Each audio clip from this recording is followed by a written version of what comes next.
بەناوی خوای بەخشندەی میهرەبان بینەران و بیسەرانی خۆشەویستی پەیام لە هەر کوێیەگەن جوانترین سڵاوتان لێبێ و ئەم کاتە و هەموو کاتێکتان باش. خۆم بە خۆشحاڵ و بەختەوەرە زانم من لە ئەڵلقەیەکی نوێی بەرنامەی باس و خواست بە دیداری ئەوەی ئازیز و خۆشەویست شاد دەبمەوە. لە باس و خواستی ئەمڕۆماندا باز لە تاوان و هەڵەکانی زمانەکەین. خوای گەورە لە قورئانی پیرۆزدا ئاماژە بەوە دەکات کە زمان و دوولێوەکان وەکو یەکێک لە بەخش و نیعمەتەکانی خوای گەورە بە بەندەکان درا و پێویستە مرۆڤەکان بەرپرسیارانە تەعامل لەگەڵ ئەندامەکانی لەشیان و بە تایبەتتر زمان و دوولێوەکانیان بکەن. پێغەمبەری خوا صلی الله علیه وسلم بە زەیدی کوڕی سابیتی فەرموو ڕەزا و ڕەحمەتی خوای لێبێ تۆ ئەوەی نێوان دووڕانەکانت و ئەوەی نێوان دوو شەویلگەکانتم بۆ بپارێزە با منیش گەرەنتی چوونە بەهەشتت بکەم. هەروەها لە فەرمودەیەکی دیکەدا پێغەمبەری خوا صلی الله علیه وسلم ئاماژە بەوە دەکات کە زۆربەی زۆری تاوان و هەڵەوکەم و کورتیەکان و بەرەو دۆزەخ بردنی مرۆڤەکان بەهۆی زمانەوەیە. بۆیە معازی کوڕی جەبەل ڕەزا و ڕەحمەتی خوای لێبێ کە یەکێکە لە گەورە هاوڵانی پێغەمبەری خوا بە سەرسوڕمانەوە دەڵێت چما ئێمە بەهۆی زمانمانەوە دەچینە دۆزەخ، پێغەمبەری خوا صلی الله علیه وسلم دەفەرمێ دایکت ڕۆڵە ڕۆت بۆ بکە معاز، ئەی نازانی زۆربەی زۆری ئەهلی دۆزەخ بەهۆی سەرنجامی گوناه و تاوانەکانی زمانەوەیە. بێگومان ئەو تاوانانەی کە ڕۆژانە مرۆڤەکان ئەنجامیان ئەدەن ئەگەر بڵین لە سەتان نەوەتیان بە زمان ئەکرێن یان پەیوەندیان بە زمانەوە هەیە ئەوە زۆرمان نەوتووە. هەر لە کوفرکردن و شرک ئەنجامدان بۆ خوای گەورە، هەر لە غەیبەت و دووڕوویی و دوو زمانی و هەروەها بوختان و گومانی خراپ و کۆمەڵێشتی دیکە ئەمانە هەموویان بەرەنجامی زمانن. واتە ئەگەر مرۆڤ وەکو کورد ئەڵێ دەم بهێڵێ واتە زمان بهێڵێ سەرسڵامەتە، ئەگەر زمانی بەو شێوەیە بەکار بهێنێ کە خوای گەورە و پێغەمبەرەکەی صلی الله علیه وسلم فەرمانیان پێ کردووە و لە کاری باش و ذکر و یادی خوای گەورە و قورئان خوێندن و ڕێکخستنەوەی نێوان خەڵکیدا بەکاری بهێنێ ئەوە سەرنجامی بەرەو بەهەشت و بەرەو ڕێزی پیاوچاکان و ئەولیانی خوا دەچێت. و بە پێچەوانەشەوە ئەگەر زمانی لە حرامکراوەکانی خوای گەورە بەکاردێنا ئەوە بێگومان سەرنجامێکی خراپی دەبێت. باسی ئافرەتێکی زۆر نوێژکار و عیبادەتکار و ڕۆژوگر و خێر و چاکەکاریان کرد لای پێغەمبەری خوا صلی الله علیه وسلم، بەڵام گوتیان عیبەیەکی هەیە کە دوو زمانی بەسەر دراوسەکانیەوە دەکات. پێغەمبەری خوا صلی الله علیه وسلم فەرمووی ئەو ئافرەتە لە دۆزەخدایە، واتە نوێژ و ڕۆژ و عیبادەت و پەرستشەکانی دیکە ئەگەر جڵە و گیری زمانمان نەکەن هیچ ئەرزش و بایەخێکیان لای خوای گەورە نییە، چونکە خوای گەورە دەیەوێ ئین الصەلاتە تەنها عن الفەحشاء والمونکەر، بە نوێژ و عیبادەت و پەرستشەکان جڵەوگیری نەفس و زمان و ئارەزوەکانی ترمام بکە. میوانداری زۆر بەڕێز مامۆستا عەبدولهادی محەممەد زانای ئاینیم کردووە باز لە هەڵە و تاوان و خراپەکانی زمان دەکەین کە ڕۆژانە ڕوبەڕوومان دەبنەوە. مامۆستاگیان زۆر بەخێر بێ و سوپاس بۆ ئامادەبوونت. ریاض و سپاس بۆ بیستەران و هەموو بەرایانی کۆنتڕۆڵش. زۆر سپاس دەکەم مامۆستا. بێگومان زمان یەکێکە لە نیعمەتەکانی خوای گەورە. پێم خۆشە وەکو دەواازەیە باز لە نیعمەتەی خوای گەورە بکەین کە بە مرۆڤەکانی بەخشیوە و جیاشی ئەکاتەوە ئەتوانین بڵین لە مرۆڤەکان لە گیاندارەکانی دیکە لە ڕۆحلەبەرەکانی دیکە. بسم الله الرحمن الرحيم الحمد لله والصلاة والسلام على سيدنا رسول الله وعلى آله وأصحابه ومن والاه. بێگومان زوبان یەکێکە لە نیعمەتە گەورەکانی خوا کە خوای گەورە خۆی لە قورئاندا باسی کردووە لیسانە و شەفەتەین و هەروەها جیاوازی زبانەکانیش و اختلاف و ئەلسینەتیکم و ئەلوانیکم و بێجگەلەوەی کە بەڕاستی زمانیش وەکو هەموو ئەندامەکانی تری لاشە لە ئیسلامە ئەرکێکی گەورەی پێدراوە کە ئەو ئەرکە مەگەر بە دڵ درابێ کە دڵ پارچێکی بەهێزە لەشی ئینسانە، زبانیش مقابلی دڵە، اینجا بە مقابلی دڵ و زبان هەموو ئەندامەکانی تر پێکەوە اینجا ئەکەنە مقابلی ئەو دوانە. بۆیە زبان بەڕاستی یەکێکە لە نیعمەتە گەورەکانی خوا کە ئینسانە توانێت ئەوەی لە ناخیەتی لە مێشکیەتی لە دڵیەتی دەری ببڕێ ئەگەر لە ڕێی زبانەوە نەبێ ناکرێ. و بێجگەلەوەش کە زۆربەی یاسا شەرعیەکانی ئێمە لە نیەت کە گەورەترین شتە تاوەکو هەموو کارەکانی ئێمە دیارە پێویستی بە زبان هەیە. هەرچەنە لە شەریعەتی ئیسلامی حساب و ئەوانش کراوە کە زبانیان نییە بەڵام ئەوانەی کە زبانیان هەیە زیاتر ئەتوانن کارەکان بن بەڕێوە و لە هەندێک عیبادەتیشە یعنی لە هەندێک شوێنشە بوونی ئەوەی کە زمانێک مەرجە ئەستا کابراگە چاوی نەبێ پێشنێژی پێکرێ بەزەگە زمانی نەبێ ناتوانێت پێشنێژی بۆ مسلمانان کە بۆیە زبان کاریگەری گەورەی هەیە هەم وەکو بەخشێکی خوای گەورە جەلە جەلالوه و هەم وەکو ئەوەش کە ئینسان عیبادەتەکانی ئەنجامەداوە خوای گەورەی پێ ڕازیەکە هاوار و نزای پێەکە کە گەورەترین عیبادەت دیارە دوعاکردن ئەویش هەر بە زبان ئەکرێ ذکری خوای گەورە گەورەترین عیبادەت و چاکەیە هەر بە زبان ئەکرێ ئیمان هێنان و شایەتمان هێنان هەر بە زبان ئەکرێ زۆربەی وتەکانی ناو نوێژ بە زبان ئەکرێ بێژگە لە عیبادەتەکانی تریش دیارە بێژگە لە وتەی خێر بێژگە لە ئەمر بە چاکە بەرگری لە خراپە داعوەکردن ئەوانەش هەمووی پێویستی بە زبانە ڕاستە بۆیە یعنی زبان بەڕاستی بێژگەلەوەی بەخشێکی خوایە ینی سەرچاوەیەکی خێرپەیاکردنی زۆر گەورەیە بۆ ئینسان ڕاستە مامۆستا ئەرکی ئیماندار ئەرکی مسلمان ئەرکی مرۆڤەکان بە شێوەیەکی شتی بەرامبەر بەم نیعمەتەی خوای گەورە بێت چی بێ دیارە زوانانە فەرموون هەموو ئەندامێک کە خوای گەورە بە تۆی داوە بەیەکی تری نەداوە شوکرەکەی ئەوەی ئەو ئەندامە لە خێرا بەکاربێنی وە لە خراپە دووری خەیتەوە ئەوە گەورەترین شوکرە بێژگەلەوەی کە تۆ ئەڵێ خوایە لێو بە زیاوی بەزنێ من زبانم هەیە و ئەتوانم قسە بکەم و ئەوەی هەمە دەری ببڕم بەڵام لە هەمان کاتیشە ئەوە بەز نییە ئینسان کە ئەو ئەندامەی لە ڕێی چاکەیە بەکارهێنا و لە خراپە گرتیەوە ئەوە گەورەترین شوکری خوایە جەلە جەلالوه ئەرکی زمان چییە؟ ئەرکی ڕاستەقینەی زمان کە خوای گەورە جیای کردوتەوە یان بەخشیوێتی بە مرۆڤ کە نەیداوە بە هەموو گیان لەبەرەکانی دیکە دەبێت ئەرکی زمان چی بێ یان ئێمە زمان لە چیا بەکار بهێنین؟ دیارە پێغەمبەر صلی الله علیه وسلم بە کورتی باسی کردووە کە ئەفەرمێ من كان يؤمن بالله واليوم الآخر فليقل خيرا أو ليصمت. دیارە زبان ئەرکێکی هەیە قسەکردنە ئەرکێکیشی هەیە بێدەنگیە بێدەنگیەکە لە ڕاستیە مافی زبانە ئەوەیە کە ئەو زبانە خۆی ئەپارێزێ و جەستەکە ئەپارێزێ لەوەی کە تووشی ئاگر بێ بەڵام قسەکردنەکە کە پێغەمبەر فەرمێن لە خێرا قسە بکە ئیتر خۆی سنووری خێریش زۆر گەورەیە یعنی سنووری خێر لە ئیمانەوە دەست پێ بکە تا بچووکترین کردەوەی ئینسان هەمووی بە ئەوەی کە بە زبانە کرێ هەمووی خێرە بۆیە پێغەمبەر فەرمێتی زمانت بە خێر بگێڕە یان بێدەنگ بە ئەگەر بە خێر گێڕادەوە ئەرکە ڕاستەقینەکە جێبەجێەکەی ئەگەر بێدەنگیش بووی ئەوە تۆ لانی کە مافی ئەندامەکانی تر نافەوتێنی کە بەهۆی زبانەوە جەنابەت باسەکە بچنە ئاگرەوە و بسووتیان درێن زۆر باشە مامۆستاکەواتە ئێمە ڕۆژانە چۆن زمانمان بەکار بهێنین چۆن وا بکەین زمانمان کەمترین گوناهی پێ بکەین یان بەونە لە ڕەزامەندی خوای گەورە لە پەرستەکانی خوای گەورەدا زۆرترین ئامادەگی هەبێ دیارە بە ئەندازەی ئەو گوناهانی کە زانەکان باسییان کردوە ئافات لیسان گوناهەکانی زوبان بە ئەندازەی ئەو گوناهانەش چاکە هەیە ڕاستە ئینسانەکەیان دەبێت چاکە بە ئەندازەی ئەوانە چاکە هەیە بۆیە دایمە پێغەمبەر صلی الله عليه وسلم مسلمانانی هانداوە یەکەم شت ذکری خوا زۆر بکەن ئەوەی کە زۆر زبان مەشغوڵەکان نەچێ بەم لاولایە ذکری خوایە بێژگەلەوەی ذکری خوا سوودی تریشی هەیە بۆ ناخی مرۆڤ بۆ ئەندامەکانی تر بەڵام لە هەمان کاتیشە ذکری خوا واکە زبان مەشغوڵ بێ بە شتێکەوە مەشغوڵ نەبێ بەو شتانەی کە زەرەری هەیە یان زەرەری بۆ خۆی هەیە بۆ دەوروبەری هەیە ئەوە یەکەم شتە کە ئینسانی مسلمان دایمە هەوڵ بە کاتەکانی کە زبانی دەرسێکی نییە وتوێژێکی خێزانی نییە یا شتێکی ضروری نییە قسەی تیا بکە بە خەریکی ذیکر بێ چونکە پێغەمبەر صلی الله علیه وسلم فەرمووی سەبق المفردون فەرمووین تاقانە و ناوازەکان لە پێش هەموو کەسێک چوونە بەهەشت فەرموویان پێغەمبەری خوا تاقانە و ناوازەکان کێن فەرمووی الذاکرین الله كثيرا والذاکرات کە خوای گەورە لە سوورەتی ئەحزابی هەر باسی کردووە کە ئەو پیا و ژنانەی کە زۆر ذیکری خواکەن ئەنی کاتی بەتاڵیان دایمە لە ذیکری خوای هەن و پێغەمبەری صلی الله علیه و سلم چەند جار بە سەحابەکانی فەرمووە حتا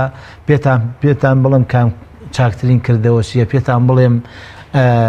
ینی بە پیتترین کردەوە بە پیتترین کردەوە و کە زۆر زیە ئەکا و گەشە ئەکا کامەیە و پێتان بڵێم چ شتێک باشترە لەوەی بگەن بە دوژمن ئەوان لە گەرنی ئێوە بن ئێوە لە گەرنی ئەوان بن وتیانی پێغەمبەری خوا ئارێوەڵا فەرمووی ذیکر الله یادی خوا بکە. پێغەمبەر صلی الله عليه وسلم لە فەرمودەیەکی ترێ ئەفەرمێ كل كلام ابن آدم له إلا عليه لا له بل عليه إلا ذكر الله أو عالما ومتعلما. فەرمووی ئینسان هەرچی قسەیە لە دەمیەتە دەرو لەسەری حسابەکرێ بۆی حساب ناکرێ، ینی بە قازانجی نییە، بە زەرەرەتی. تەنها مەگە ذیکری خوا یادی خوا دایمە بە قازانجی ئینسانە. بۆیە گەورەترین شت کە لە قورئاندا سەیرکەی لەگەڵ نوێژە ذیکری تایە، لەگەڵ جومعەیە ذیکری تایە، لەگەڵ جیهادا ذیکری تایە، لەگەڵ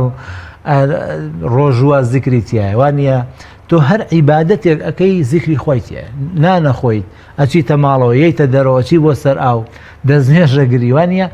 لەگەڵ هەموو شتێکە ذیکر دانراوە.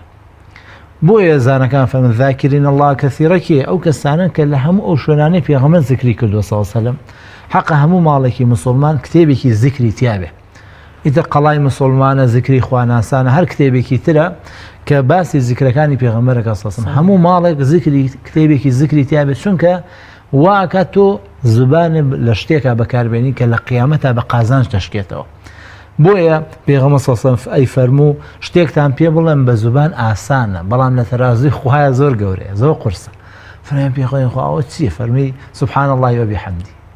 فەرمی سبحان الله وبحمده بکە خوا بە هەر دانەیەک دارخورمەیەک لە باشدا بۆ ئەوەستا بۆچی بەکارهێنانی زمان بە شێوە باشەکەی بەو شەیە کە خوا پێغەمبەر صلی الله عليه وسلم ڕەزامەندیان لەسەری هەیە بۆچی قورس و ناڕەحەتە بەلای بەندەکانەوە؟ ئەوەندەی کە بۆمنە مەجلیسەکان بە غەیبەت و بە دووزمانی و بە بوختان و بە قسەی لەه و لەعب و شتی خراپە ئەڕازێنرێتەوە و خەڵک چێژیان لێ بینێ بۆچی لە شتە باشەکانە بەو شێوەیە نییە؟ بەڵێ دیارە ئەو پرسیاری جەنابی سەحابەکان هەر کردویان لە پێغەمبەر صلی الله علیه وسلم کە ئەگەر ذیکر ئەوەندە ئاسانە بۆ ئێمە ناتوانین فەرمی شەیطان لە بیرتانە باتەوە. بەڵام تر ئەم پرۆسەیەکی چۆن ئەڵێی عینادیکردنە لەگەڵ شەیطانە. ڕاستە ئەو تۆ لە بیرتەوە، بەڵام خوای گەورە لە قورئانە ئەفەرمێ ئەو ئیماندارانەی کە گوناهێکەکەن ظەلەموا ئەنفوسەهم ذەکەروا الله بیری خۆیانەکەێتەوە فاستەغفروا لذنوبهم. ئەبۆیە دایمە ئینسانە بێت لەگەڵ نەفسی خۆیان لەگەڵ شەیطانە لەو حاڵەتەیە بێت. تۆ دانیشتوی لە مەجلیسێکە کۆمەڵی قسە و کردووە گوناهە، یا باسی کۆمەڵە کەسێکرە پێیان ناخۆشە، ڕێک شەرع پێچەوانەکەی داناوە. بۆ نمونە تۆ باسی کەسێکەکەی بە خراپە شەرع دایناوە تۆزەشت باسی چاکانیشی بکە، کاکە با بۆ خوا بڵێ وەڵای ئەم پیا چاکانەشی هەیە، ئەم خوشکە بەڕێزەمان ئەم چاکانەشی هەیە. ئیتر تۆ لەو کاتەیە تای تەرازوی شەیطان لەقەکەی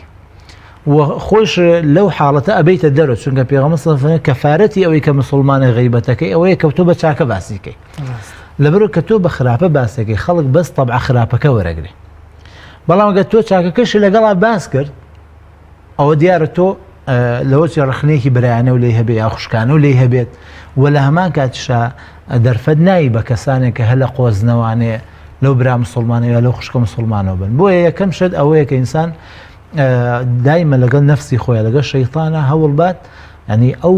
حاڵەتە هاوسەنگی ڕاگرێ. ئینسان لابوو دە تووشی گوناه هەبێت بە زوبانی، بەڵام کە داوای لێبوردن لە خوا کرد وەکو خوای گەورە فەرمێ و هەروەها بە چاکە باسی برا مسلمانەکە و کرد و هەروەها بیرێکەوتەوە ذیکری خوا کرد. قەچێکە کابرا لە مەجلیسەکە با بڵێ ئەستەغفر الله، خەڵک بڵێن کاکەوە چی بوو وەسی ئەوە ئەستەغفر اللهکە، یعنی خەڵک هەیە برا ئێستا ئەڵێ من شازم، من ئەڵێ من جیاوازم، وانە ئێمە قەچێکە با بڵێ ئێمە کاکە وەڵایی جیاوازین لە ئێوە. و پێغەمبەر صلی الله علیه وسلم لە چەندین فەرموودەیە بە ئێمەی فەرمووە کابرا تۆ بە ڕۆژی قسەوە پێڵێ بڵێ کاکە من بە ڕۆژ قسەیەکەیە دەڵێ زمان ئێسقانی تیانە بەڵام ئەتوانێت دڵ بشکێنێ، یان بۆ نمونە دەگوترێ برینی شمشێر و فیشەک ساڕێژای بەس ئەو برینەی کە بەهۆی قسەیەکەوە لە دڵمان دروزە بێ قەت ساڕێژبوونی نیە. پێغەمبەری خوا صلی الله عليه وسلم بە یەکی لە خێزانەکانی فەرموو کاتێکە تانەوتەشەی لە یەکی لە خێزانەکانی دیدا فەرمی ئەم قسەیەت ئەگەر بیخەیتە ئاوی دەریاکانەوە بۆگەنی دەکا هێندە قسەیەکی نەشیا و ناشرین بوو. چۆن ئێمە زمانمان لەمە بەکاربهێنین یان بوونە لەو شێوازە بەکاربهێنین کە نەبێتە مای دڵشکاندنی بەرامبەرەکەمان، برینێک لە دڵ و دەروون و هەستی بەرامبەرماندا دروست نەکەین کە تا مردن لە بیری نەچێتەوە هەر پێوە بتلێتەوە. والله دوو ڕێگای هەیە. ڕێگای یەکەم بۆ ئینسانی مسلمان، یعنی وەکو جەنابەت فەرموود، بۆ ئێمە تام لە قسەی خێر ناکەین، بەڵام تام لە قسەی گوناهەکەین، لە قسەی بێکەڵکەکەین. دیارە ئینسان کە نەخۆش بوو وانە حەبێگە خوات حەبەکەی پێخۆش پێی تاڵ نییە، بەڵام لەوە شتێکی بیتێ میوەیەکی تێڵە بەخوا تاڵە بەدەم. ئینسان دایمە ئەبێ هەوڵ باد، وەکو ئیمامی غەزالیە فەرمێ، واجبە لەسەر هەموو کەسێ نەفسی خۆی پاکاتەوە. ئەین بە بەردەوامی ئەم پرۆسە ڕۆژ و دوو ڕۆژ نییە، هەموو ڕۆژێت تۆ پێویست بێتی. چکە خوای گەورە لە سوورەتی وەشەمسە 11 جا سوێندی خواردووە کە قەد ئەفلح مەن زەکاها، ئەو کەسەی نەفسی خۆی پاکاتەوە ئەوە سەرفرازە. بۆیە ئینسان لەو مەوزوعی جەنابتا دوو ڕێگە هەیە. یەکەم ئەوەی کە دایمە هەوڵ باد خۆی بەهێزکە، خۆی پڕچەکە بە زیکری بەیانیان، بە زیکری ئێواران، بە بیرکردنەوە لەوەی کە خوا نەخواستە تۆ قسەیەکەی پێغەمبەر صلی الله علیه و سلم فەرموویەتی إن الرجل ليتكلم بكلمة من رضا الله يدخل بها الجنة. جاری وایە تۆ قسەیەکەی حسابیش بۆ قسەکە ناکەی، بەڵام خوا پێی خۆشە ئەو قسەیە، ئەفەرمێ بۆ قسە ئەچێتە باشتر. و ئینسان جای وایە قسەیەکەکە حسابی بۆ ناکە، زۆر بەلایە بەسیتە بەلای ئەمە، بەڵام دەری جەناب دەڵێ ئازاری کەسێکەدا، کەسێک برینارەکە لەوەچە تا قیامەت ئەو کەسە پێی ناخۆش بێ. ئەمە ڕێگەی یەکەمیە، ئینسان خۆی بەهێز بکە و لە هەمان کاتیشا حاڵەتی دووهەم ئینسان خۆی فێری داوای لێبوردن بکە، چونکە داوای لێبوردن گەورەترین شتە لە ئیسلامە. بۆیە خوای گەورە تەوبە یەکێکە لە عیبادەتە گەورەکە. تەوبە یعنی خوای اعترافەکەم کە گوناحم کردووە. ذیکری سەید الاستیغفار چییە؟ ئەوەیە کە ئەڵێ خوای ئەبوء بذنبی، خوای اعتراف بە گوناحەکانی خۆمەکە. بۆیە داوای لێبوردنکردن یەکێکە لە ساڕێژکەرەکانی ئەو برینانە. ئینسان عادەتەن جای وایە لە ژیانە ئاگەی لە خۆی نییە، هۆشی بە قسەکەی خۆیەوە نییە. بۆیە زانەکانە فەرموون دایمە ئینسان کە قسەیەک دەکات بێش قسەکە بیر کات و بزان ئەم قسەیە قازانجی هەیە نێتی، پێویستە یان پێویست نییە. یعنی ئەو فەلسەفەی ئەو فەرمودەی پێغەمبەر کە فەرمێ یان قسەی خێر کە یان بێدەنگ بە ئەوەیە. یعنی تۆ بێ بیرکەیتەوە، خۆ تۆ توزانیت ئەم قسە خێرە یان خێر نێوانە، جای تۆ قسەکە لە لای خۆ خێرە، بەڵام بۆ بەرامبەرەکە و لەوە چێ شەڕ بێت. بۆیە دایمە ئینسان بیر کاتەوە پێش قسەکردن، و دیارە بیرکردنەوەی ئینسانیش سەریعە، یعنی لە ماوەی چەند سانیەکە لەوە چێ بتوانێت بیر لە شتەکە بکات و بزانێت ئەو شتە بۆ شوێنە باشە یان نە. پاشانیش ئەگەر هاتوو خەڵەتە کرد یاوتیان کاکە وەڵام قسەی تۆ غەڵەت بوو، وەڵاهی پێم ناخۆش بووم قسەیەو کرد، تێکاکە داوای لێبوردنەکە وانە. یعنی ئینسان فێری ئەوە بێت داوای لێبوردن کە لە براکەی، لە خۆشەکەی، حتا لە کچ و کوڕەکەی خۆی، لە مناڵەکانی خۆی، با لە خۆشە بچووکتر بێ، با تەلەبەی خۆشە بێ، با مناڵی خۆشە بێ، داوای لێبوردنی لێ بکەی کە من ئەو قسەیەم کرد غەڵەت بوو، گردنم ئازاک. ئەوە یەکێکە لە ڕێگاکان، یعنی ئینسان توانێت ساڕێژی ئەگەر نەتوانێت برینەکەش بە تەواوەتی لابە ساڕێژێکەوە. لە هەمان کاتیشا ئینسان کە داوای لێبوردنەکان خۆی ئەشکێنێ، هەموو کەسێکە داوای لێبوردنەکە خۆی ئەشکێنێ، نەفسیش کەشکاندە جارێکی ترەوە غەڵەتە ناکە. ڕاستە. بۆیە دایمە ئینسان ینی لەو کاتانەیە هەم وەکوتم خۆی بەهێزکە بۆی ئەو قسانە نەکە، بیری بێت کە قسەی کرد بیر کاتەوە. ئەگەر ئەوەش نەبوو داوای لێبوردن بکە، یعنی ئەگەر نەفسیشی بەهێز نەبوو داوای لێبوردن کات، ئیتر وردە فێر ئەبێت. زۆر باش مامۆستا بە بچینە سەر بەشێک لەو گوناه و تاوانانەی کە بەهۆی زمانەوە ئێمە ڕۆژانە پێیان ئاشناین و ئەنجامیان نەدەین و خەڵکیش جۆرێ لە جۆرەکان خەڵکی بەرەو فەتارەت و بەرەو گوناهباری بردووە. مەسەلەی کوفر و شرک پێم خۆشە بزانم زمان کاتێکە لەلایەن خوای تاکوتەنیاوە بە مرۆڤەکان درا و گەورەترین شتێکیش کە خوای گەورە ڕق و بغزی لێی بێ مەسەلەی کوفر و شرکە، بۆچی ئەمە بەکار بهێنین، نیعمەتی خوا لە دژایەتی خۆیان بەکار بهێنین؟ بەڵێ دیارە دەرجەنابت فەرمووی ئەو گوناهانەی کە بە زوبان ئەکرێن بەشێکی ئینسان لە دینە باتە دەرەوە، وەکو کوفر و شیرک کە جەنابە باسە کرد، و بەشێکیشی گوناحی گەورن، بەشێکیشی گوناحی بچووکن، بەشێکیشی ئەوە شتی حەڵاڵن و خوای گەورە مەجالی داوە کە زبانی داویتە تێ، مەجالی داوە هەندێک قسەی ئاساییش یا هەندێک سوبعەتی لە چوارچێوەی شەرع بکەی. جا بۆیە ئەو قسانەی کە کوفر و شیرکن، وەکوتم ئینسان ئەگەر خۆی بەهێز نەکات، دڵ و دەرونی خۆی بەهێز نەکات، ناتوانێت بەسەر زوبانی ئازار بێت چونکە ئینسان کە دڵی بوو بە هێلانی شەیتان بوو بە هێلانەی خراپە و تاوان بە تەکید ناتوانێت کۆنتترۆلی زوبانی بکە ئەبێت تۆ لە پێشەوە دڵە پڕکەی لە نووری ئیمان هەوڵ بێ دڵە بەهێز بێ دڵێکی ئیماندارە هەبێ هۆش و بیر و عەقڵت لە عەقیدەیەکی پاک پڕکەی بڕوا بەوە هەبێ کە لە قیامەتە لێپرسین وەکو ئیمامی عومەری کوڕی عەبدولعەزیزەی فەرموو موسڵمانان قسەکانیشتان بخەنە ناو کردەوەکانتانەوە وا مەزان قسەکان لە کردەوە حساب نییە قسەش بە کردەوە حسابە قسەش لێپرسینەوەی لەسەرە وەکو ئەو سەحابەی کە فەرمووی پێغەمبەری خوا مەسەر زوبانمانە چی ناگرەوە ئەوە چییە؟ ئەوە دەرسە بۆ ئێمە کە هەندێک کەس هەن پێیان وایە قسە ناچێتە ناو نامەی کردەوەکانەوە ڕاستە لە کاتێکە قسە ئەچێتە نامەی کردەوە تۆ ئەگەر مۆبایلەکەت پێت بڵێ چەند دەقە چەند سەعات چەند دەقە چەند سانیە قسەت کردووە لەگەڵ هاوڕێکەتە لەگەڵ خزمەکەتە لە مایەم هەفتەیە لە مایەم مانگەیە ئەی خوای گەورە چۆن ناتوانێت تۆماریکە هەمووی بۆ تۆمارەک تێگەی ما يلفظ من قول خوای گەورە إلا لديه رقيب عتيد بێجگەلەوەی کە خوا بۆ عەمەلەکە باسی کردووە يعلمون ما تفعلون كراما كاتبين ئەو مەلایکاتانە ئەینووسن چی ئەکەن ئەزانن لە هەمان کاتشە خوای گەورە فەرمێ هەرچی وشەیە لە دەنتان دێتە دێرەوە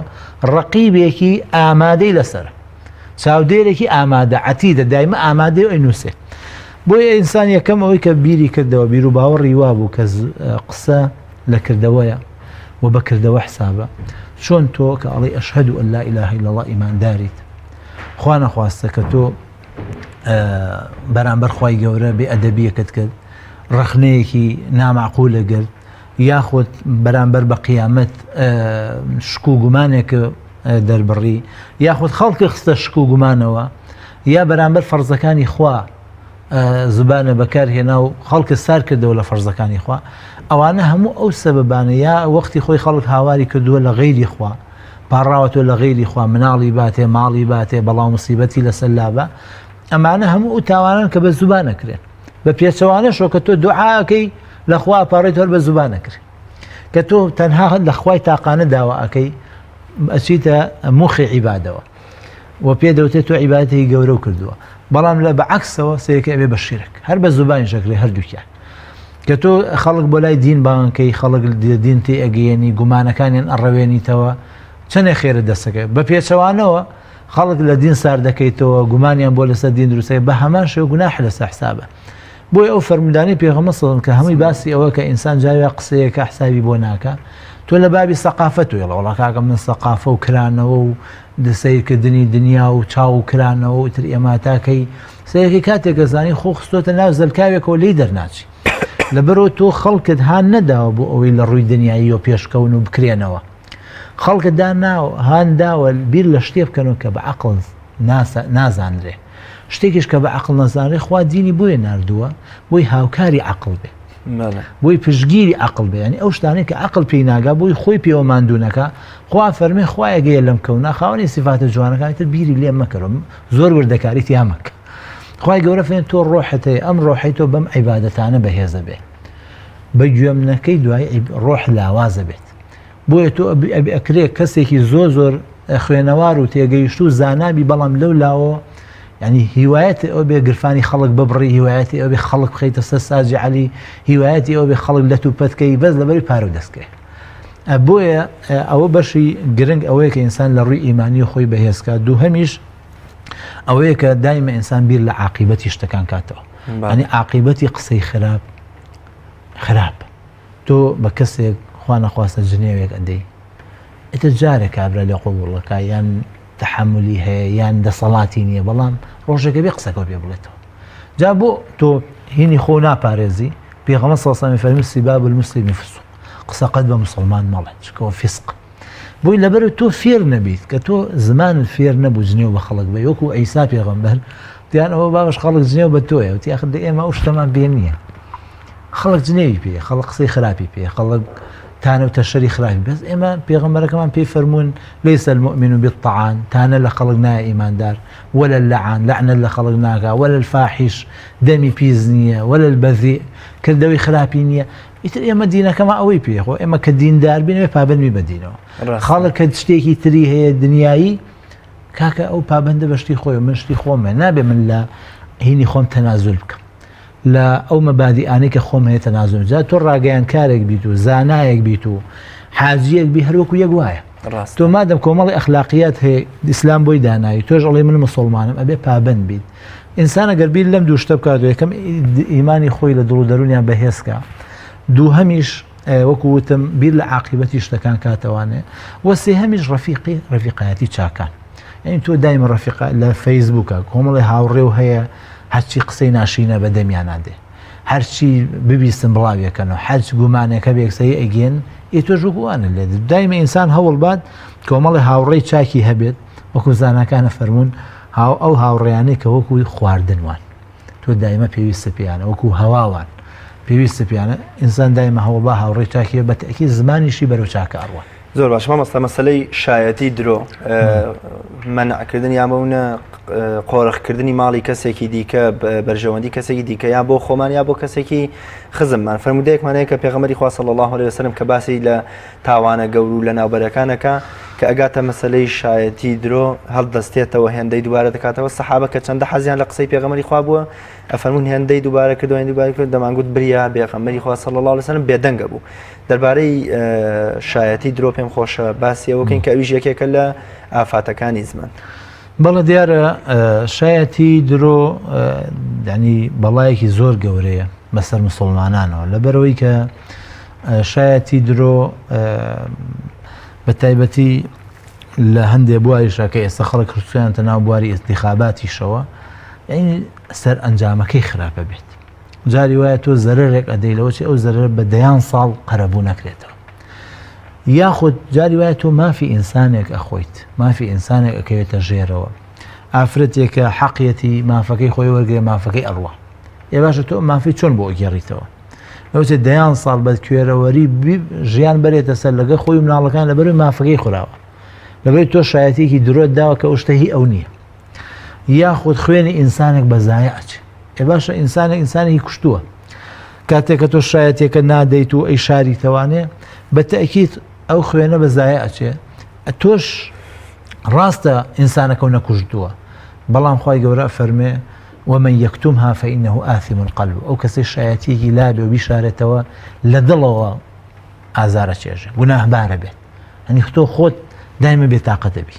لەبەرەوەی کە چی کردووە حەقی ئینسانێک فوتاوە لەو بینە بۆیە ئیسلام ڕێی لەوە گرتووە کە مسلمانان بە هیچ شێوەیەک لە مەسەلەی قەزا و قانونە شایەتی درۆ نەیە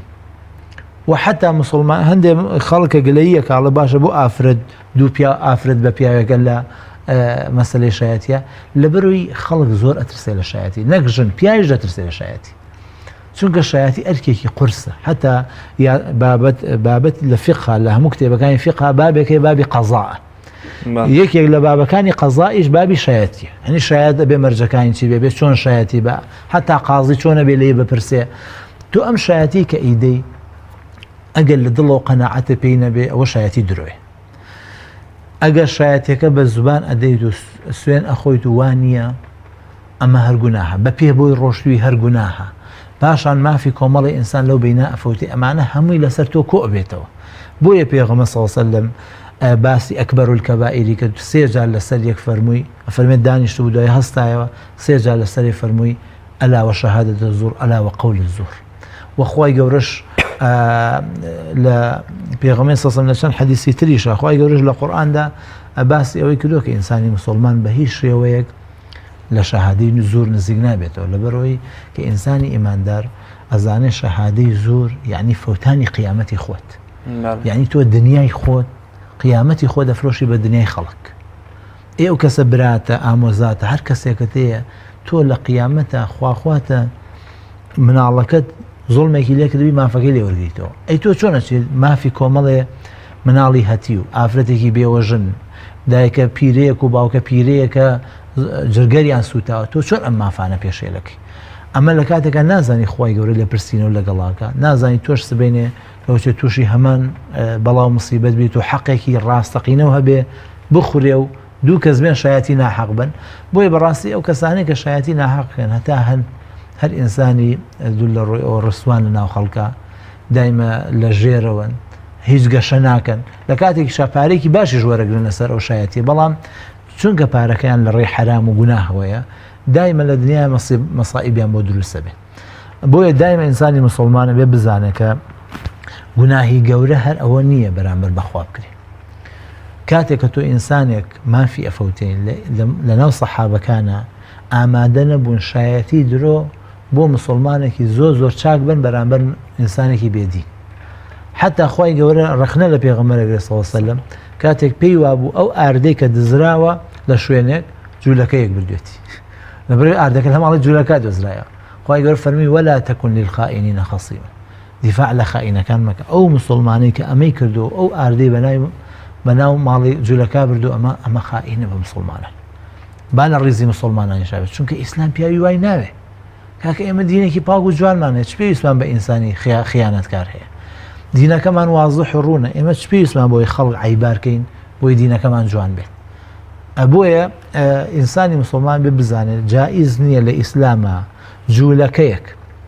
لە بەرامبەر مسلمانێکە وەستاوە بزانی حەقەکە هیچ جوولەکەی شایەتی بۆ مسلمانەکە بێ. لە ئیسلامە جائز نییە ئەبێ شایەتی حەق بەی. خوای گەورە شایەتی حەقی پێخۆشە و ئێمە یەکەم وشەی مسلمانەتیمان شایەتیدانی حەق. بۆیە ئەڵێن خوایە بەس تۆ پەرستراوی ڕاستەقینەی، خەڵک تر شایەتیە داڵە پەرستناوی ئەو شایەتیانە ئێمە بەتاڵە زاین. دەی ئێمە مادەم لە ئەوەڵی مسلمانەتیمان و شایەتی حەقمان داوە بە پێغەمبەرایەتی محەممەد صلی الله علیه وسلم بە تەنیایی خوا، کەواتە ئەبێت لە هەموو کاتێکە شایەتی حەق بکەین. ئەگەر بێت و خوای گەورە فەرمێ وەلەو کانە ذی قوربە، ئەگەر نزدیکی خۆشە بێ با کەسی خۆشە بێ، کاکە ئەم شتە بۆ تۆ حەڵاڵ نییە. براکەم، خوشکەکەم، ئامۆزاکەم، باوکەکەم. وەکو مسلمانە گوتی باوکم ویست شتێک لە مام داگیرکەوتی وڵا وتی ئەبێ بێ، وتم وەڵی نایە. وتی دوایی مام منی کردو بە شایەت دژی باوکم. وتی چوم لای حاکم شایەتی ماوتم بەڵێ ئەو شتەی مام بۆ لە بەرەوەی تۆ دینت هەیە، ئەبێ دینەکەت فێرت کات. هەندێک مەواقیف هەیە ئەبێت تۆ لە لای قیامەت فەزڵ بێ بەسەر لای دنیا و ئەبێ بە بەرامبەرەکەشە تێگەێنی کە من قیامەتی تۆمەوێ. بۆیە من ئەم شایەتی ناحەقە بۆ نایە، من نامەوێ ئەم شایەتی ناحەقە بەم تۆ مافەکە و دەستکەوێت، تۆش بچیتە جەهەنەم و منیش بچمە جەهەنەم. خۆ ئەگەر تۆش بتەوێت بچێت جەهەنەم من نامەوێت بچمە جەهەنەم. ئەوە یعنی شتێکی زۆر باش. مامۆستا مەسەلەی ڕەنجاندن و ئازاردانی دڵی دایک و باوک بە زمان کە خوای گەورە لە ئاەتەکەشدا دوای ڕەزامەندی خۆی و پەرستنی خۆی باز لە ئازارنەدان یام چاکردن لەگەڵ دایک و باوک دەکا و پاشان بە ئاماژە بەوەژەکە کە نابێت تەنانەت ئێمە ئۆفێکیش بەرامبەریان دەرببڕین. مەڵە دیارە وەکو زاناکان باسییان کردووە ئینسانی مسلمان تەنانەت لە کاتی ئەمر بە مەعروف و نەهی لە مونکەریشە. ئەفەرمون چەند چینێک هەن جیاوازن. تۆ باوکە دیا دایکە گوناحێکە کات و ئەزانی گوناحە، فەرمێن نابێ وەکو خەڵکی عادی نەسیحەتیان کرد. وڵێ باوکە چۆنەوە ئیشە کردووە، ئەبێ وەکو حەزرەتی ئیبراهیم نەسیحەتیان کرد. ئیبراهیم پێغەمبەر فەرمی باوکە گیان ئەم شتەی تۆ ئەیپەرستێ نە ئەبیستێ نە ئەبینێ. باوکە گیان وەڵڵی خوا عیلمێکی بە من داوە، وەرە من عیلمەکەت پێ بڵێ. تۆ کە ئەڵێی باوکە گیان دایکە گیان ئەو وشەیە بۆ خۆی جاذبێتی هەیە، تۆ ڕێزیان لێ ئەگری، تۆ بە ئوسلوبێکی جوان پێیان ئەڵێ، تۆ وەکو پاڕانەوە لێیان ئەپارڕیتەوە بۆ لەبەر ئەوەی ئەوان تۆیان گەورە کردو، ئەوان تۆیان گەیاندۆ بۆ هینە. ئەبێت تۆ ئەدەب بەکاربێنی. ئەمە چ جای لەوەی کە دایک و باوکی تۆ ئەمری خۆیان پێشێل کردووە. لە کاتێکە خوای گەورە فەرمێ وئین جاهەداکە عەلە ئەن توشریکە بیما لەیسە لەکە بیهی عیلم. ئەمە کاتێک ئەگەر دایک و باوکە خوای گەورە فەرمێ بە تۆ بڵێن ئەبێ شەریک بۆ خوا قەرار بی، یا دایک و باوکە خوا نەخوازە دوور لە خوا بن، ئەبێ ئاوا بجوڵێت تۆ لەگەڵیان. خوای گەورە فەرمێ فەلا تطیعهما، بەگوێی دایک و باوکە مەکە، بەڵام وەصاحبهما فی الدنیا معروف، دایما لە دنیا چاکەیان لەگەڵا بکە. بۆ لەبەرەوەی ئێمەی مسلمان فێری ئەوە بین کە نابێت یعنی لەبەر ئەوەی بەرامبەرەکەمان ئیمانی ئێمەی نییە، دینداری ئێمەی نییە، یاخود حتا دینی ئێمەشی نییە و ئەو بۆتە سەبەبی و ئێمە گەورە بین و ئەوە بین ئێمە نابێت چاکەکانی لەبیرکەین و نابێ حتا بۆیە بەڕاستی خوای گەورەش بچووکترین وشەی بەکارهێناوە. ئوف کە جەنابە باسی کرد، زانەکانە فەرموون بچووکترین وشەیە، دیارە هەمومان لەوە چێ ئوفمان بەکارهێنابێ، بەڵام خوای گەورە بۆی ئەوەی بەکارهێناوە بۆی تۆ خۆ بە گوناحبەر بزانیت. کە تۆ وتێ وەڵی بەرامبەر بە باوکم ئوفم بەکارهێناوە، یا دەنگم بەرز کردوتەوە، یان قسەیەکی شکاندووە، یان بێ ئەدەبیم بەرام کردو، تۆ خۆ بە تاوانبار زانی ئەگەڕێیتەوە. بەڵام ئەگە پێ وا بوو تۆ لە باوکە ئاقڵتری و باوکە بێ هەرچێکەوە بەگوێ بکەی وەکو مناڵێک لەگە دایک و باوکتان ماڵەکەی بە تایبەتی ئەو کاتانی کە ئەوان تەمەنیان ئەچێتە سەرەوە ئەبێ ئینسانی مسلمان بزانێ ئەوە گوناه و ئەوە تاوانە خوای گەورە ڕازی نییە بەوەی کە تۆ لەبەرۆی شەهادە و هەیە لەبەرۆی مەلایت و عالمیت لەبەر ئەوەی کە کەسایەتێکی ناسراوی سیاسی گەورەی کەسایەتی کۆمەڵایەتی گەورەی ئەوان کەسانێکی سادەن ئەمە مەجای ئەوەی تیان نییە تۆ بڵێ من یا تۆ پیاوێکی زۆر ئیمانداری ئەوان زۆر گوێ هەر بە حاڵ نوێژیشەکەن ئەمانە بە هیچ شێوێ قیاس نییە بۆی تۆ بڵێن بێ ئەدەبی بەرامبەر دایک و باوک مەکە خوای گەورە بە هیچ شێوێک ئەو مەجالە نادا بە هیچ زانایەک هەتا فەرموون زانایەک هەبوو دەرسی بە فەقیەکانیەوت دایکی بانگیە کرد ئەی یا حەیەوە یا حەیەوە ئەفەرمێ هەڵ ئەسایە سەر پێ ئەی دایکێکیان فەرمووی ئەڵ دایکیشی حتا عەقڵی نوقسان بوو ئەمە دەرسەڵێتەوە فەقیه هەیە فەقیرە دەرسیان پێڵێ ئەی هەسە بڕۆ ئەو گەرمە بەرە بۆ مریشکەکە ئەفەرمی ئەم زانای هەڵ ئەسا لەسەر دەرسەکە ئەچوو گەرمەکەی بر بۆ مریشکەکە یانو ئەی جەنابی مامۆستا تۆ دەرسەڵێ ئەی کاکە ئەمەی من بە ئێوەی ئەڵێم بەقەدەر ئەوە فەرز نییە کە بەگوێی دایک بکەم ڕاست ئەمە تێگەیشتنە ئەمە ئەو تێگەیشتنەیە کە سەحابەکان و پیاوچاکان هەیان بووە پیاوچاکان هەیان بوو کە ڕێزگرتن ئەبوو هورەیرە فەرمێت کاتێک کە بوو بە گەورەی مسلمانان فەرمێ بە بەردەوامی سەردانی دایک و باوکیە کرد ئەفەرمێ هەر جارێکیش ئەیبین ئەی فەرموو سەلامی خوا لەو کەسانەی کە من بەهۆی ئەوان وەچمە بەهەشتەوە هاتۆ دایمە ئینسان ئەوەی لەبیر بێ کە دایک و باوکی بەهەشتی ئەوەن خوا نەخواستە خراپەکردن لەگەڵ ئەوە سەبەبی چوونە جەهەنەمە بێزگەلوی لە قورئان وەکو جەناب فەرمووی دایمە خوای گەورە لەگەڵ خۆیان لەگەڵ عیبادەتی خۆیان باسی ئیحسانی کردو لەگەڵ دایک و باوک حتا خوای گەورە لەو دەوەسیەتەی کە لە سوورەتی ئەنعامە باسی کردووە لە وەسیەتی دایک و باوکە نافەرمێ فڵان خراپە مەکەن بەرامبەر دایک و باوک سێفەرمێ وەبیلوالیدەینی ئیحسانە لە قورئانە نەیفەرمووە خراپە مەکەن بەرامبەر دایک و باوک بۆ لەبەر ئەوەی کە خوای گەورە ئیحسانیدا زانەکان فەرمووی ئیحسان سێ شت دەگرێتەوە یەکەم ئەو گوێڕایەڵی ئەوە ئیحسانە دووهەم ئازار نەدانیان ئیحسانە سێهەم بە چاکە جوڵانەوە لەگەڵیشیان هەر ئیحسان یعنی ئینسانی مسلمان لە ڕووی مادیەوە لە ڕووی معنەویەوە واجبە لەسەری کە چاک بێ لەگەڵیانە و زوبانی ئاگای لە زوبانی بێ بە هیچ شێوەیەک بە خراپە بەکاریانێنێ دەنگی بەرز نەکاتەوە بەسەریانە وەکو وتم چونکە خوای گەورە پێی خۆش نییە خوای گەورە لە قورئاندا تەنها بەواوێک فەرمێ ئەنیشکر لی وەلی والیدەیک یعنی خوای گەورە بۆ هیچ کەسێ بێزگە لە پێغەمبەر ئەو واوەی بەکار نێناوە حتا لە مەسەلەی ئیطاعەی خوا فەرمێ وەئەطیعوا الله وەئەطیعوا الرەسوول ئەطیعەکەی دووبارە کردووە فعلەکەی دووبارە کردووە بە واوێک نەیهێناوە هەرچەندە لە هەندێک ئایەتی شاوایە بەڵام بۆ دایک و باوک وای فەرمێ شوکری منکە و شوکری دایک و باوک بکە لەبەرەوە پێغەمبەر صلی الله علیه و سلم تەنانەت دایکی مشریک بە مسلمانەتی خۆ نەمردووە بەڵام پێغەمبەر صلی الله علیه و سلم چۆتە سەر قەبرەکەی داوای لە خوا کردووە کە سەردانی قەبرەکەی بکە ئەی تۆ کاکە بڵێ وەڵام من ڕیشم گەورەیە و پیاوێکی ئیماندار و خواناسم چۆن ئەم دایکە ڕووی لە خوا نییە نە دایک و باوک پلەیان جیاوازە لە هەموو مەخلوقێکی تر و لە ئیسلامە لە خوا و پێغەمبەر و دایک و باوک ئیتر لە سەر و دایک و باوکۆ کەسێکی تر نییە ئیلا خوا پێغەمبەر نەبێ صلی الله علیه وسلم مامۆستا مەسەلەی دووزمانی و دووزمانیکردن بەسەر مسلمانان و هێنانی قسەی ئەم و بردننی قسەی ئەو وەکۆڵێ تێکدانی شیرازەی خێزانەکان و بە یەکدادانی دوو عایلە و دوو دەوڵەت و دوو ناوچە و دوو گەڕەک و تا دوو کەسایەتی و دوو شخصیت ئەمە وەکو لە فەرمودەیەکیشە لە پێشەکە ئاماژەم پێ کرد کە پێغەمبەری خوا صلی الله علیه وسلم هەرەم دوو زمانیە کاتە ڕێڕەوێک بۆ بەرەو دۆزەخچوونی ئەو ئافرەتەی کە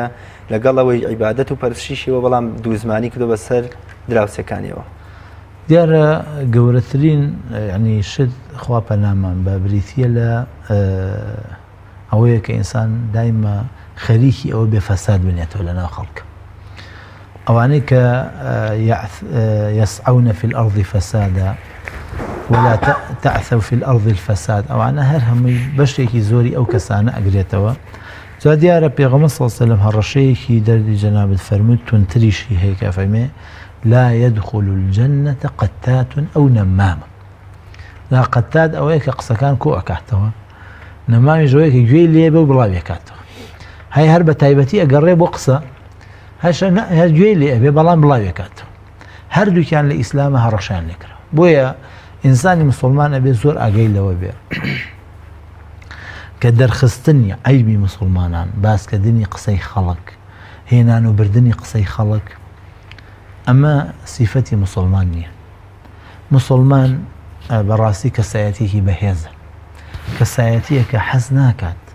پێغەمبەر صلی الله علیه و سلم ئینسان بەچی جوانە بێ مسلمان تێکەی من حسنی ئیسلامی المرء تركه ما لا يعني. شتێکە پەیوەندی بە تۆ نیە، یان کەسێک قسەیەک تۆ دایکت قسەیە بە خێزانەکە دەڵێ کاکە بیشارەوە بۆ بەڵایەکەیتەوە، خێزانە شتێک ئەڵێ دەربارەی دایک و باوکە بۆ ئەچی لە ماڵی دایکە ئیگەڕیتەوە یا لە ماڵی باوکە ئیگەڕیتەوە. ئەمانە ئینسانی مسلمان دایمە لە دنیا هەوڵ باد خراپەکان کە بکاتەوە، حسابی ئەوگە قەیجێگە لێشی تۆ ڕەبە گلەیشی لێ بکە، یان بڵێ دایکە گوناحبارە بی تۆ ئەم کەس ئەم خێزانەی من ئەم شتەی نەکردو بۆچی ئەم دینەی بۆ دروستەکەی، یان بە خێزانەکە تۆ ڕەبی بڵێ جارێکتر لێ قوبوڵ ناکەم قسەیەکی وا بەرامبەر دایکم بکەی، بەڵام تۆ مە چۆن قسە ببگەێنی بەوە وەڵا ئەو وای پێوتی ئەوە بە تایبەتی جاوێ لە کاتی شەڕە کە ژن و پیاوەکە شەڕیانە بێ، یان خوشک و براکە شەڕیانە بێ، یان وەڵا تۆ وا دوت وەڵا تۆ واو کرد. ئەمانە زۆر زۆر خەتەر ئینسانی مسلمان جاری وایە بەیە بەهۆی یەک قسەیەوە فیتنەیەکی گەورە دروستەکەی، وە جاری وایە بەهۆی یەک قسەی تۆ دوو کەس هەتا قیامەت لە یەکەکەیت. بۆیە ئینسانی مسلمان دایمە زبانی بەخێر بگەڕێ، دایمە ئەگەر شتێکە بێت خوای گەورە فەرمێ لا خەیڕە فی کەثیری من نەجواهم إلا من أمر بصدقة أو معروف أو إصلاح بين الناس. يعني أفرمي أو قساني إيوة إيكن أو تويجانك إيوة لبيني خوتاني إيكن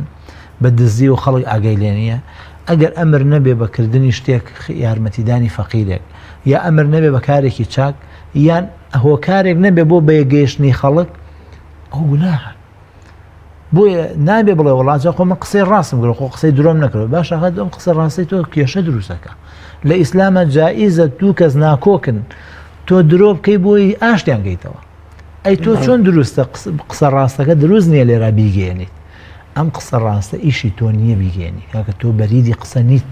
بەریدی قسەی خراپ نین. ئەم ژنەی تۆ دەجار بە چاکە باسی دایکتی کردووە ئەی بۆ جاران نایگەێنی، دیە ئەم دایکەی تۆ دەجار دیفاعی لەو ژنەی تۆ کردووە لە بەرامبەر تۆیە توتەوە ئەکەم و ژنی دووەمیان و نازانام و تێتی ڕۆڵوانمەکە و دانیشە و ئەی بۆم قسە چاکانە ناگەێنی. بۆیە دایمە ئینسانی مسلمان ئاگەی لەوە بێ کە بەڕاستی هەر تاوانێک و هەر خراپەیەک ڕووبە لە بینی دوو کەسە یا دوو کۆمەڵگەیە یان دوو خێزانە یا دوو عەشرەتە بەهۆی قسەیەکی تۆ هەرچی تاوانێک لەو بەینا بکرێت تۆ بەشداریت، لەبەرەوە تۆ سەبەبی ئەو مشکلەیە بوویت. بۆیە دایمە ئینسان دەمی قایم بێت. زانەکانە فەرموو خوای گەورە ئەم زمانەی تۆ دوو سجنی بۆ داناوە، دوو دەرگای بۆ داناوە، دەرگای دانەکان دەرگای لێوەکە، لەبەرەوەی تۆ زبانە کەم بکایە. خوای گەورە یەک زبانی یاویتە تێ، دوو گوێ یاویتە تێ، وانە ئەم زمانە بە تەنیا خۆشی ئیش یا دووگوێکەکە هەردوو چاوەڵێ قسەتان نەیکەی دیلی تۆیە بەسکە کردت تۆ بیتە دیلی ئەو ئەبێ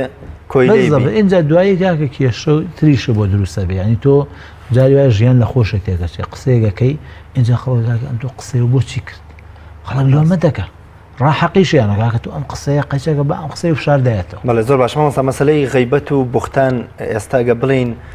گەورەترین پانتایی لە ژیانی مرۆڤەکانە داگیر کردووە، ئەوە زیادمان نەگوتووە. پێغەمبەری خوا صلی الله علیه و سلم بۆیە پێم خۆش بە سەرێکەوە باسی بکەین لە فەرمودەیەک ئاماژ بەوە کاکە بوونە پیاوێک دەڵێ باشە ئەوەی من باسی دەکەم تێیدا بێ، پێغەمبەری خوا صلی الله علیه و سلم فەرمێ ئەوە غەیبەتە و ئەگە تێشیانە بێ ئەوە بوختانە. واتە لە هەردوو بارەکە تۆ قسەیەک ئەبیستی لە بەرامبەرەکەتە هەبێ غەیبەتە و تێشیانە بێ بوختانە. پێم خۆشە لەبارەی ئەم دوو تاوانەی ترەوە بکەین کە هەردووکیان هەر بە زمانەکرێ. جەنابەت چی ئەڵێ لە بوارەوە؟ دیارە خوای گەورە خۆی زۆر جوان تەسویری هەردووکیانی کردووە. ئەوەی بوختانەکە فەرمێ والذین یؤذون المؤمنین والمؤمنات بغیر ما اکتسبوا فقد احتملوا بهتانا وإثما مبینا. بەڕاستی ئەو کەسانی ئەزیەتی مسلمانانی پیا و ژن ئەدەن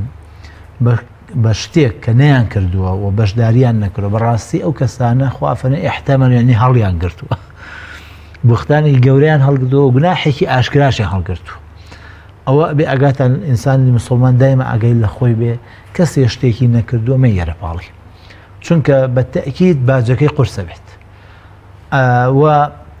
بەڕاستی بوختانیش لە لای هەموو علەمایانی ئیسلامێکێکە لە گوناحە گەورەکان و یەکێکە لەو گوناحانەش خوای گەورە تەدەخولیتیان ناکە ئیلا ئەبێ کابرا عەفووکە، زۆر کەمیشە عەفووکە. چونکە کابرا لە قیامەتە خواخوای چاکەیەکێتی لە توی سەنێ و دڵنیا بن ئەو کەسانش لە دنیای بوختان بۆ خەڵکەکەن ڕۆژێ بوختانێکیان پێ ئەکرێ کە بوختانەکەی کە پێیان کراوە زۆر گەورەترە لەو بوختانەی کە ئەوان بۆ خەڵکیان کردووە خوا لە دنیای هەر حەقیان لێ ئەسەنێتەوە و زۆریشمان بینیەوە لەو کەسانەی کە بوختانچی بوون تووشی بوختانێ بوون کە کەس تەسەور ناکە ئەوان شتی وایان کرد بەڵام ساغیش بۆ تۆ بەسەریانە و بوختانەکە بڵاو بۆ تۆ تازە خۆکە بڵاویش بووە ناگیرە دەری جەناب دەڵێ کە قسەکەوتە شار زارێ ئەکرێتە شارێ جا مەسلەی غەیبەتەکەش دیارە خوای گەورە تەسویرێکی زۆر ناشرینی کردووە کە فەرمێ ئەیحب ئەحەدوکم ئەن یەأکل لەحم ئەخیه مەیتە و پێغەمبەر صلی الله علیه و سلم بە عەمەلی بە سەحابەکانی فەرموو ئالە گۆشتی ئەو مردارە بۆ بخۆن ئەی پێغەمبەری خوا ئەو بە زیندویش نایخۆن ئێمە ئەوە نوقسانە چۆن بە مردووی بیخۆین فەرمووی ئەو قسەی کردان لە خواردنی گۆشتی ئەو مردارە بۆ حرامتر چۆن گۆشتی مردارە بۆ حرامە ئەو ئیش قسەی کردان زۆر لەو پیسترە ئینسانی مسلمانیاوە خاتو عایشەی فەرموو ئەو قسەی تۆ کردە بخرێتە بەحرەکانەوە بۆ گەنیەکە بۆی ئینسانی مسلمان دایمە ئەگەر تووشی غەیبەتیش بوو دیارە وەکو جەناب دەڵێ هەندێک جار چار نییە بۆ بە چەرەسی مەجلیسەکان بەڵام ئینسانی مسلمان یەکەم بیری قیامەتی خۆی هەبێت دایمە و ئاەتانی لە بەرچاو بێ بە تایبەتی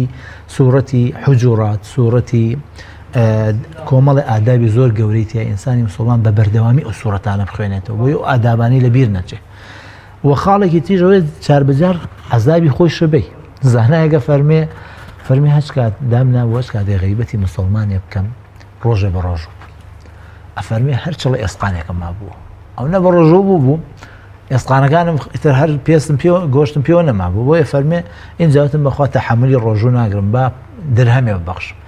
ئەفەرمێ کە ئیتر درهەمەکان زۆر بوون وخوا لە تاو درهەمەکان غەیبەتم تەرک کرد ئینسان فێر بێت جابەجار یعنی هینی خۆی بکە تۆڵە لە خۆی بسەنێتوە لە بەرامبەر شتێکا کە بەرامبەر مسلمانێ وتوتە ئەگەر هەر ئەوانەشی پێ نەکرا لانی کەم ئینسانی مسلمان باسی چاکێکی ئەو کەسەش بکە ڕاستە یان پێغەمبەر صلی الله علیه و سلم لەناو سەحابەکانە فەرموویەوە کەعبی کوڕی مالیک بۆ دیارنەوە بۆ نەها بۆ جەنگ یەکێ وتی وەڵی پێغەمبەر کوڕا و لەناو ماڵ و مناڵ و ناو خۆشی و ئیسراحەتی خۆیان بیری جەنگی هەر نەبوو یەکی تر ئەسا فەرمی وەڵاهی درۆت کرد وەڵی پێغەمبەری خوا چاکترین پیاوە لەناو ئێمەیە ئیماندارترین پیاوە لەناو ئێمەیە دایمە ئینسان لە مەجلیسێکە کە باسی کەسێ بە خراپە ئەکرێ ئەو کەسەی قسەکە ئەکا ئەو کەسەی ئەیبیستێ وەکو یە گوناحبارە بەڵام ئەگەر تۆ ڕەتدەدایەوە یاخود ئەو کەسە کە خۆی غەیبەتەکە ئەکە دوایوتی وەڵاهی ئەم پیاوە باسی خراپەکانیمان کرد بەدەوا باسی چاکەکانیشی بکەین وانە بە ئەو گوناهە لەسەر خۆمان لابێن ئەو کاتە تۆ ئەتوانیت وە خاڵێکی تیژەوەی کە ئینسان داوای لێبوردن بکە داوای لێبوردن کە وەکوتم چونکە داوای لێبوردن نەفس شکاندنە نەفسیش حەز ناکە هەموو کاتە بیشکێنیت بۆیە ئینسان کە فێر بوو داوای لێبوردن بکە ئیتر ئەو کاتە بەرامبەرەکەش خۆ مجارە لێ خۆش ناوێ وانە بۆیە دایمە ئینسانی مسلمان ئەو قۆناغانە بگرێتە بەر لە بەرامبەر غەیبەتە بە تەئکید ئەتوانێ وردە غەیبەت کەم کاتەوە زۆر باشە یان گوناحەکانی لانی کەم لەسەر خۆی کەم لە مەوەسەکاتی بەرنامەکەم زۆر کەمی ماوە لەگەڵەوەشا کە کۆمەڵێ تاوانی تری زۆر گەورە و زۆر ناسراو هەن کە بە زمان ئێمە ئەنجامیانە دەین و مسلمانان تێکەوتون بەس پێم خۆشە بە کورتترین کات لە ماوەی دوو خولەکدا کۆتا قسەت یام کامانن ئەو گوناهانی کە ئێمە باسمان نەکردن و بە خێرایی جەناب ئاماژەیەکیان پێ بکەین خۆی گەورە پاداشتی جەنابتان باتەوە دیارە درۆکردنێکی ترە لە گوناهە خراپەکان کە بە زوبان نەکرێ و پێغەمبەری خوا صلی الله علیه وسلم لە چەندەها فەرمودەیە ئێمەی ترساندووە کە درۆ ئینسان بەرەو تاوان و خراپە ئەبا و تاوان و خراپەش ئینسان بەرەو جەهەنەم ئەبا و دیارە گوناهەکانی تریش کە بە زوبان نەکرێ وەکو جەنابەت باسی کرد هەر قسەیە کە ئینسان لە دەمی بێتە دەرەوانێ عەزیەتدانی هەر مەخلووقێکی تیابێ وەکو پێغەمبەر صلی الله علیه وسلم فەرمێ تۆ جاری وایە بە لەتە کەلیمەیەک بەشداری لە کوشتنی ئینسانێک ئەمە زۆر خەتەرە ئینسانی مسلمان ئاگای لێبێ حتا لە دنیاشە پیاوی عاقڵ یا ئەڵێن ئەو کەسانەی کە پیاوکوژی ڕاستەقینەن وەڵقەت بە کەسە ناڵێ ئەو کوژین ئاجا بۆی ئینسانی مسلمان هەندێک قسە هەیە نەیڵێ باشە نەیکات زمانی خۆی بگرێت بە تەئکید قازانجەکە یان دەربڕینی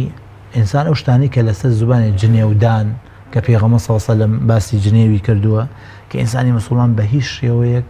جنێو نەدا بە هیچ کەسێکی مسلمان و قسە بە مسلمان نەڵێ تایبەتی ئەمڕۆ شتە سیاسیەکان تێکەڵ بوون جای تۆ مسلمانێتە لە وڵاتێکی ترە جنێی پێدە هەر لە خۆت نازانی بۆچی ئەگەر لێش کۆڵماڵە کاکە تۆ بۆ جنێ بۆ مسلمان نادەی وەڵا